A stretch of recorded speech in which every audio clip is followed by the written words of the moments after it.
What up, Racer? It's Jerone here, and we're back with the third round of the FRL season.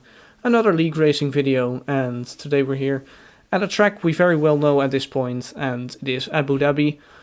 Although we're still, of course, driving the old layout because Codemasters didn't update the game yet. So during the race weekend, it felt weird to watch the new layout, and now that I'm commentating on this again, it also feels weird to watch this old layout again. So I guess a new layout kind of has to grow on me a little bit. If you did not see the previous race, then I guess it's spoiled for you now. Nobody really managed to put in consistent performances across two races, so currently Jeroen leading the championship, but there are so many drivers that are very close to being first. So yeah, let's see what happens today and also what I can do. Historically, I've never really enjoyed driving Abu Dhabi on the F1 games, and I must say, this year's game with new curbs, it feels probably even worse than on previous years. There's games, so I don't personally enjoy this track, but I guess that's just not a racing driver excuse. We'll just have to make the best out of it. So we're going out of the pit lane. I love this pit lane though, it's an epic pit lane, but besides that I really don't enjoy this track. But I'll take you for a lap, and this is my best lap I put in qualifying. I only used two sets of softs, so I have a set of mediums saved for the race and also a set of softs. Through turn 1 you want to carry as much speed as possible, but it's also very difficult not to track extend. Turns 2 and 3 are flat, then heading into turn 4 you want to use the curb on the right hand side as your braking point. Probably could have cut the curb on the left a little bit more, but I don't feel confident enough to do that. Then heading onto the straight, and look who's there. It's my namesake who decides to give me a really nice slipstream, so thanks for that. That was very kind. He messed up his lap and this was not planned, so love that. Braking just before the 100 meters, then try to stay to the left hand side a little bit because you want to open up the right hander to carry the speed and sort of get a slingshot down the straight. Shifting up to 8th gear, of course, DRS open. Spot the braking marker on the right hand side. Try to stay as close to the left as possible to open up this sequence. Aggressive over the curbs, and I think I did that pretty well. Then this left-hander could have been a little bit earlier on the throttle, but overall this lap is not too bad. Then heading into the third sector, using 3rd gear through this right-hander, going under the hotel section. It's not very committed, and then there's an AlphaTauri on the right hand side there, which meant that I couldn't optimize the track fully, so that definitely cost me a little bit of time. Then heading through the final corner, 4th gear for stability's sakes, and in the end it's a 34.9, which was not too bad because with like a quarter of an hour of practice I put in a 0.7 as my personal best, so really I'm quite happy with this lap at the time. So qualified in P7, but actually for the race it will be P6 because Ginger put in an invalid lap time. And why do I say I'll start in P6? Well, you can see people are leaving the session, and that's because we had some desync issues. I think some were not able to see Maras, and his timing was glitched as well. But first, we'll catch Ginger in 4K. Ginger coming through the final sets, he's got a car just up ahead. It shouldn't cause too much problem, but he gets massive understeer. He doesn't invalidate somehow. For the race, a notification had been put out that was not allowed to extend under the hotel section, so he put himself back to, I think, P11 for the start, so it means I'll start in 6th place, and considering we have new tires, it's probably better to do a 1-stop. If you have to start on used tires, it's probably better to do a 2-stop. But yeah, it will be interesting to see who goes for which strategy.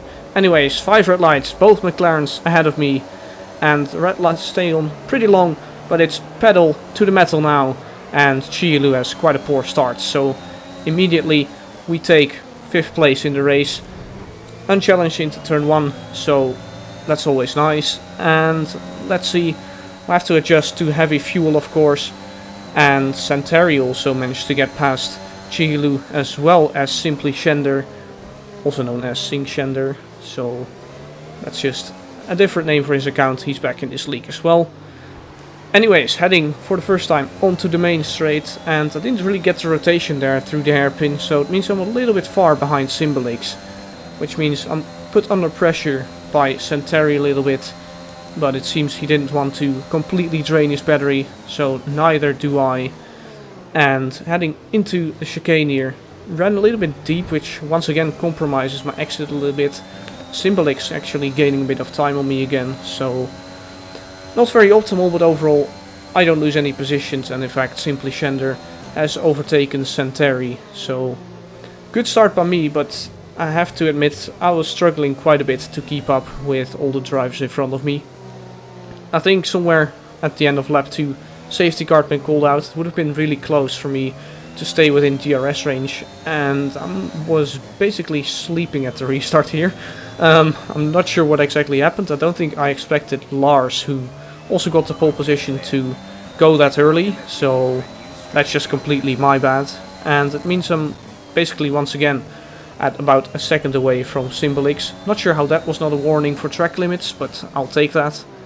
And we skip on a couple of laps to lap 6 and try to get on the power too early and nearly lost it, but fortunately I do manage to stay on track, and it unfortunately also means that Sam got a really nice run on me. Well, it's not even a run on me, he basically just drove the normal racing line and probably used a little bit of his battery to make sure he got ahead, but yeah, there was really no point in me challenging that.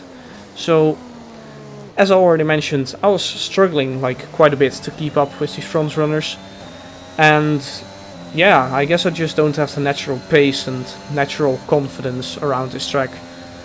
So Centauri this time closing in on me, but he's not close enough to go for the dive, and actually I overshoot the corner a little bit, which is not optimal. So once again running a somewhat compromised line, heading onto the second straight. So Centauri right on the back of me. We will keep the battery on, defend the inside, force him to the outside, braking at the 100 again, and we both spin out. Yeah, I feel like I kind of got collected there. Not enough space left on the inside, so quite unfortunate. Centauri spun out as well. I think also lost a couple of positions, but in the end he got better off than me. And is he going to make the move stick around the outside? You can see he's deep on the brakes. Oh, and they make contact. They both spin out. And oh, very, very good driving there from Ginger to avoid that.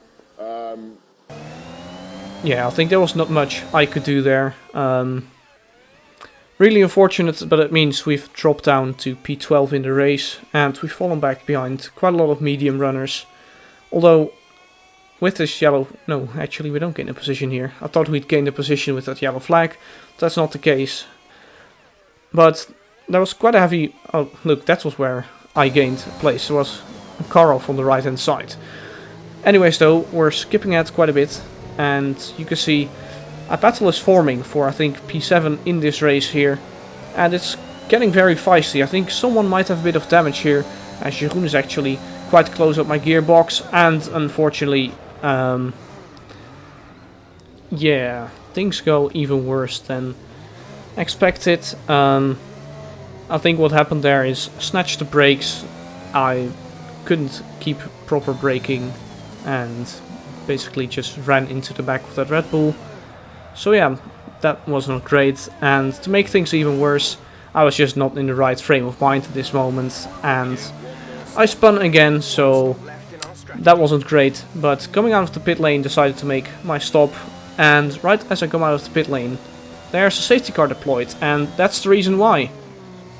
A Haas in the wall of T's, so this is definitely my golden ticket back into the race to try and make something from the rest of this race. And currently, without any time penalties, I think this will work out. Well, saying that, I actually sped into the pit lane for the first time, so I decided to come back into the pit lane again to clear that 5-second time penalty, and then decided to come back into the pit lane again for a fresh set of mediums. So caught up back to the train, and P16 in this race, but I do have a fresh set of medium tires now, probably freshest out of any of the drivers. Well, considering you don't really gain that much tire when in the pit lane, it won't be that significant relative to others that pit on in the first lap of the safety car. But we're on the way again, and watch the Red Bull in front of you. That's Gonzo, and Gonzo's into the wall. Somehow he didn't retire from this race. Not entirely sure how that happened, but it's basically race over for him now, unless another safety car comes out again. But unfortunately it also means that I'm immediately dropped out of the 1 second range again. And I'll have to do a little bit of work in order to make sure I get back into Zach and Keen's 1 second window. But fortunately I still have 2 laps time in order to do so. Meanwhile you can also see, it's actually not battling, it's an Alpine that's basically out of the race. It's pricky, so we will be able to just breeze through him. He's ghosted anyways, so it won't take that much time. More important though is to catch back up to Keen and all the drivers ahead. And I have to say, I also catch this ghosted car at quite an awkward point. It's actually not an Alpine, but it's a Williams. And yeah, just, you know, it's difficult. You can't really see where you're driving. You can't really see your apexes when there's another ghosted car right in front of you. So fortunately, coming towards the end of sector 3, did manage to clear him, and I managed to get DRS basically right after. And in the meanwhile you can also see this battle is getting quite feisty. Many drivers side by side with each other off track, and will go side by side with the Alfa Romeo now, who got a poor exit. I'm on the outside here. It's so awkward in order to keep it on the outside there.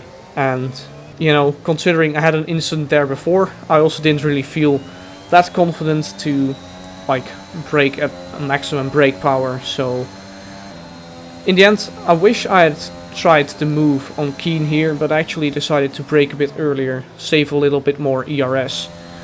But you'll see, this fight will actually become quite spicy, as Kyle, who opted for soft tires, got involved into the battle as well. And actually, he's not involved into the battle anymore because he spins out on his own. So it does mean we're up to P13 in the race, still without any time penalties. And look up ahead, Simbalix had a bit of a problem. He was, I think, somewhere in the top 4, top 5 in this race. But he, I think, made contact with Chilu. I actually think it was Chilu's fault, not entirely sure, don't quote me on that. But he's now dropped back quite significantly. And lap 22, running quite deep there for the left-hander on the second straight. Not leaving that much racing room for Keen there, who is definitely struggling a bit to try and get past him. Skipping on to lap 24 now, you can see Mercedes of Maras, who's new to this league, is getting involved as well. I think he was trying something ambitious on the strategy, staying out on old mediums. But you can see a Red Bull off to the side, and I think Michelici got hard done by there. And we slipped down his inside as well, so I think he lost 4 positions in basically one corner there. Although he's still trying to go around the outside, but, you know, that's not gonna work. And we cover off the inside. So, up another position, and points are definitely in sight. You can see on the minimap, basically, there's no realistic chance of getting higher than P9 in this race, unless somebody up front does have an insane amount of time penalties. You can also see, though, Michelici basically doing the same thing as me, spinning in the final corner. And basically his race is over now, as we skip on to lap 25. And you can see somebody was getting a bit ambitious there. Keen trying a move on the inside there. And in the end he got us wrong on the braking. And I had to slow down for him in order to not run into him. Didn't fully trust the ghosting system there. So it means I'm out of the DRS range. 1.6 behind Maras and 2.2 behind Simbalix. Pretty sure I have like 3 lap fresher tires than both of them, or maybe even 4 laps relative to Maras. So if you want to see how much medium tires drop off towards the end of the race at Bahrain here, then I think this is your visual cue. You could just tell I gained like a full second in a lap's time on Maras, and actually don't even have to overtake him because he spins off, and it means we're into the points now. And skipping on to the final lap of the race, you can see Simbalix on his relatively old medium tires in front of me as well. I get quite a clean exit there, and I still have a little bit of energy to play with, but not too much. So let's close up to the back of him and see, am I going to go down the inside here? Yes, I decide to go for it, and I have to make sure I nail this apex. And I actually slowed down on purpose there in order to get a good exit for the second straight, which I do. I think that was basically a perfect exit there. and using the rest of the battery in order to make sure Symbolics can't counter anymore. And in the end, that is P9 in the race.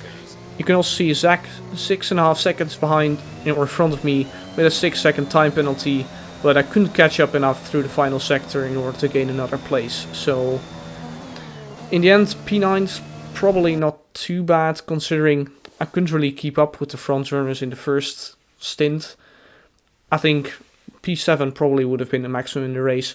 By the way, I didn't finish P8. Sam actually received a 20-second time penalty for ignoring yellow flags after you already finished the race. So Sam actually ended up in 3rd place in the race, I believe. Lars winning the race and Jeroen having a nice drive. Back up to P2 as well. Ginger going from P11 to P4. It's not quite how I planned out this race, but to be honest, I'm not too disappointed, as I know this is a shit track for me. If you want to see me drive around the track that I do love though, next week, which is Bahrain, then make sure you subscribe to the channel, and I'll see you for the next video. Bye bye.